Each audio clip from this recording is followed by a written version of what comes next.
நீ பயப்படாத. Do not fear. உன் பிராணன் உன் காலங்கள் தேவனுடைய கரத்தில் இருக்கிறது. Your life and your season and times are in the hands of God. தேவன் அறியாம உனக்கு ஒண்ணும் நடக்காது. And without the knowledge of God nothing happens. தேவன் அறியாமல் உனக்கு ஒன்றும் சம்பவியாது. And without the knowledge of God nothing will happen to you. எத்தனை பேர் வாயை திறந்து அறிக்கையிட முடியும்? How many can open your mouth and confess? தேவன் அறியாமல் எனக்கு ஒன்றும் சம்பவியாது. And nothing happens to me without the knowledge of God. அப்படி சம்பவித்தாலும் and even if it happens, அதை தேவன் நன்மைக்கு ஏதுவாய் மாற்றுவார். the Lord will turn into good.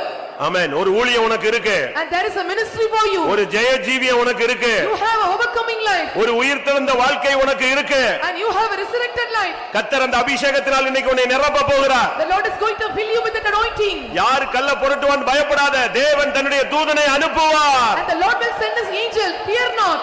உயிர்த்தெழுதலின் வல்லமையை பெற்றுக்கொள்ளுங்கள். Receive the power of resurrection. உயிர்த்தெழுதலின் ஜீவனால் நிரப்பப்படுங்க. Be filled with the life of resurrection. சத்துருவின் தலையை மிதியுங்க. And bruise